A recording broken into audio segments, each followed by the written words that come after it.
Hello and welcome to the PM Podcast. I am Andreas Heilwagen, consultant, project manager and author. The PM Podcast provides interviews and project management knowledge ranging from standardization to practice. All episodes are available on the internet at pm-podcast.de. Welcome to this special episode of the PM Podcast. Focus today is the PM Summit 2010 organized by the PM Munich Czech staff.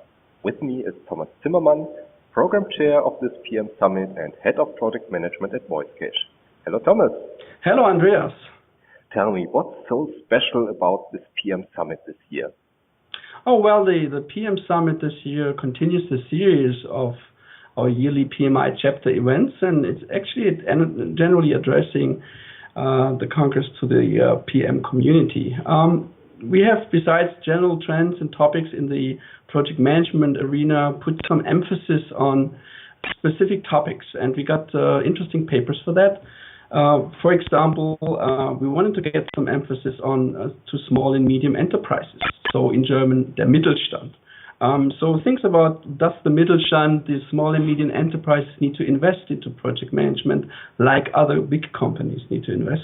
Or is there a more efficient way to implement project management? Another topic we are looking into is, the notion of different methodologies which are discussed at this point in time. We know about Agile, Scrum, there's classical project management, there's PMBOK, there are different certifications. So what does the project manager need to do? What is the better methodology? What's the best methodology? So it's a kind of a take the best from each side, and we have also here interesting papers.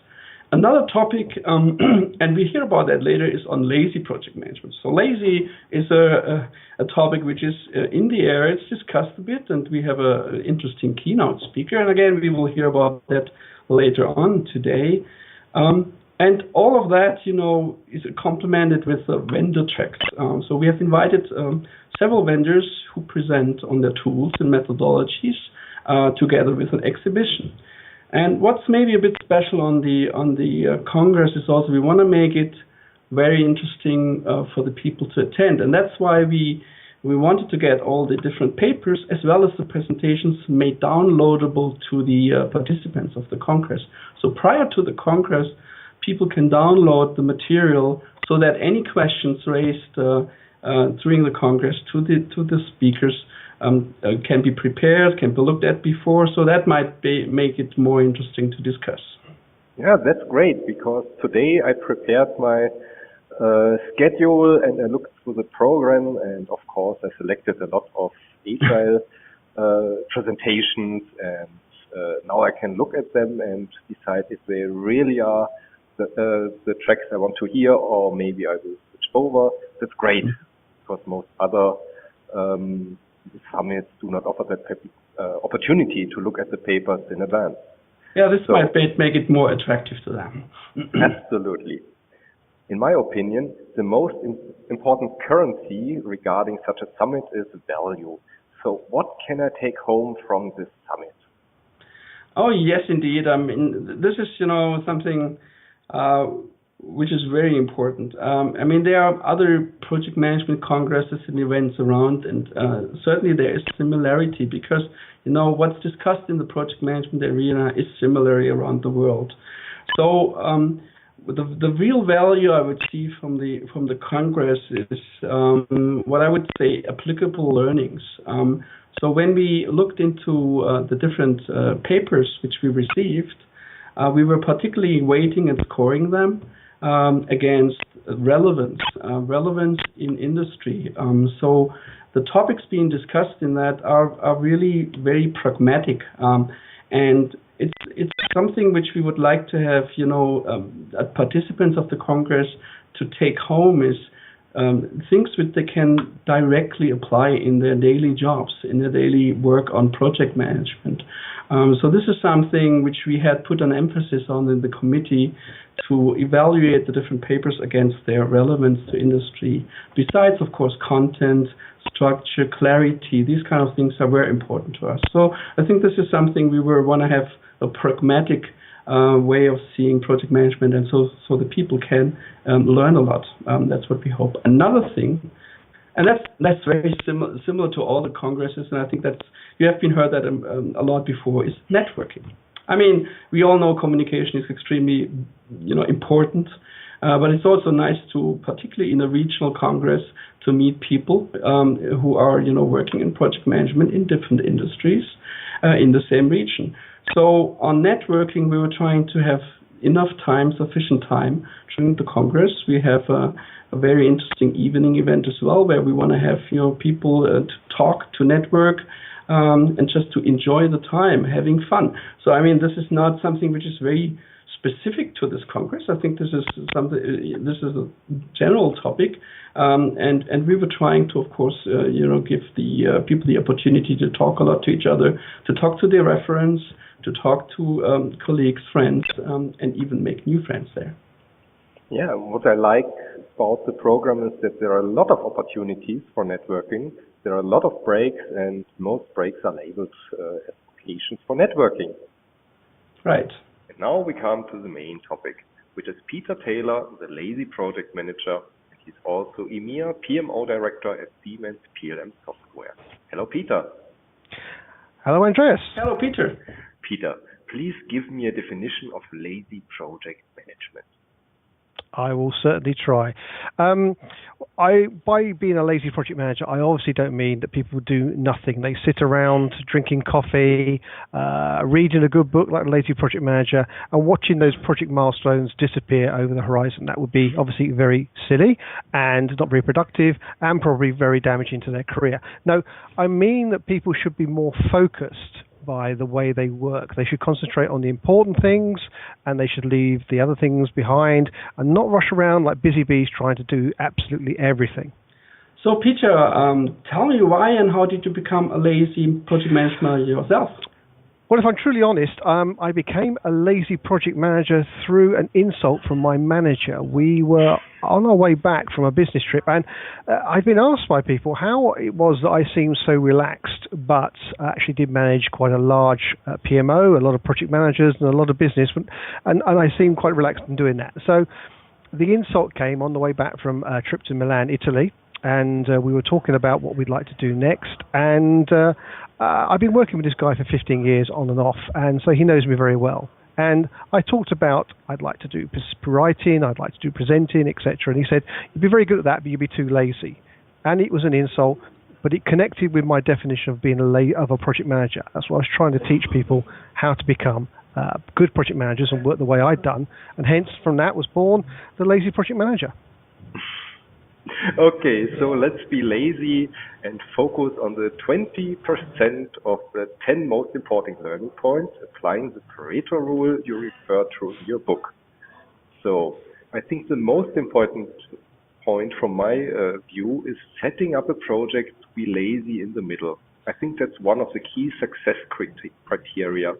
So can you tell me how the difference is between the setup phase of a project done by a workaholic versus a lazy project manager? Well, even at the start of a project, it's important for even the lazy project managers to work quite hard. I talk about the using the 80-20 rule and focusing the efforts in the 20%. That really matters. The 20% of things that you do that deliver the 80% of the positive results for your project. Now, the difference between a workaholic and a lazy project manager, probably not obvious in the early stages of the project, but as you indicated in the middle part of the project, the foundations that a productively lazy project manager will put in place would really come to fruition.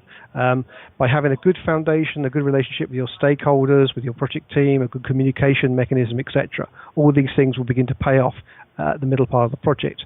A workaholic will just carry on working flat out throughout the entire project life cycle. Peter, I really like your notion of empowered project teams.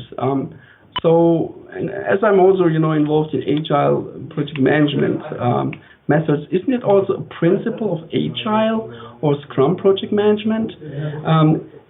I can see lots of connection points, and similarities to lazy project management. Let's take an example. The role of a project manager in Agile is not that he's owning all the requirements. He's the always busy man. He needs to decide everything. No, it's changing. Here the project manager is more. If you think about Scrum, for example, it's more the Scrum Master. So a Scrum Master is, ensuring good communication, ensuring, stakeholder, dealing with stakeholders, dealing with risks, and product owners, for example, are owning requirements. So, this is a bit more, empowering the project teams themselves, not having everything on the project manager. So, Peter, what do you think? Is lazy and agile not very similar? And how does that work together? Well, yes, I do, but there's a negative view about Agile. In a way, it's a way of working for lazy people on lazy project teams. And in this essence, as far as lazy is concerned, that's bad, lazy. And it's not. Agile actually, lazy teams, for example, don't self-organize. Lazy teams don't take on board change the way that Agile teams do. Lazy teams don't commit themselves to very aggressive timelines. So, I think these are actions that are taken by productively lazy teams and aiming at delivering something for the business. This is good lazy and good Agile. Okay, so let's move on to my second most important point, which is fun and encouraging a good level of humor amongst the project team. Peter, can you give me 2 examples from your work life where you achieved this result in your project? Certainly. In a particular project I was running, we encountered some serious problems. Things were really going badly wrong. There was a lot of tension in the project team. Everybody was beginning to blame everybody else. Not a good situation. So in the end, I was desperate, and I actually called the core project team together. We sat in a room. We tried to brainstorm and resolve some of the problems. It wasn't improving. And actually, in desperation, I said, look, I'm going to solve all these problems. And I got up. I walked out, shut the door, and I pretended to fire myself because my boss was firing me. I gave it a second or two. I walked back into the room, and actually, it just broke the ice. The humour that I'd injected, desperate humour at the time, just broke the ice. And gradually, we rebuilt the project. It moved forward. A second thing I like to do is working with a team. I got them all to secretly include messages and little elements of humour into their presentations without each other knowing. But it added a spirit of humour and a spirit of fun. Very positive things, but fun is an important thing in a project. Oh yes, Peter. This brings me actually to another example from the work in the PM Summit Congress team. Just imagine a project team of only having volunteers, and that's what's really is the case in this Congress committee. We are a team, which was kind of getting together not randomly but on a volunteer basis. So there was nobody who really knew themselves or each other. So only a few people knew each other. So this was a challenging thing, and I must say that we moving together as a real team by having lots of fun. Fun is really something which you cannot always plan, and so we didn't have a particularly fun team event. But just by having people joking at each other and being more relaxed and in a way sometimes also lazy, make this thing happen. And just having in mind that this is lots of work and we are volunteer basis. There's no boss, we cannot apply any pressure, and we didn't want to. And now I really feel that we are a team which is ready for more adventures. But let's first get the PM Summit out of the door and make it a success. But we don't know if our spouses or wives or partners at home will still support that, but I hope they will. Well, the Lazy Project Manager is a great fan of putting fun into a project, so I'm really pleased that your project team have come together for the summit and actually managed to do this. And I think it's great when the project team comes together. It's really excellent. So, well done. Well done. So I would like to use the opportunity I need to do it different. I would like to offer our listeners the opportunity to take something home and put it to use immediately. So we finally present a slide version of the 10 learning points from Peter's book. And these are the 20% of 20% of 20% of the whole enchilada, which equals about 0.8%. So what did we miss, Peter? Oh, we've missed quite a lot, I'm afraid. You missed some interesting and hopefully entertaining things about eating dinosaurs, for example, of how to spot a psychopathic woman at a funeral, how to do a good Oscar speech, why it's important for your project team that you read the newspaper each morning. And I'm afraid people just have to come to the PM Summit to learn a lot more about that. Good idea. So many thanks for this opportunity to talk to you, Peter, and see you at the PM Summit. Thank you very much indeed, and I'm looking forward to Munich in November. Thanks, Peter, and we are of course also looking forward to hearing your keynote speech at the summit, as well as listening to many of the others, excellent presentations which cover lots of the different things in the project management world. And as I've said before, let's have also all together with the participant fun, lots of fun, and let's say have a day of pragmatic laziness. So see you all there. If you need more information and if you want to register, just get onto www.pm-summit.de. Thank you.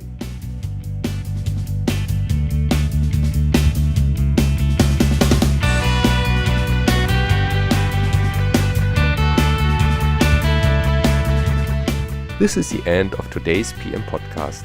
You can find all episodes at pm-podcast.de, or you can subscribe on iTunes to get all the episodes automatically downloaded on your computer or synchronized to your MP3 player or smartphone. And what can you do until the next episode? Read my German blog at blog.pjmb.de, the home of the PM podcast. Thank you and all the best until the next episode.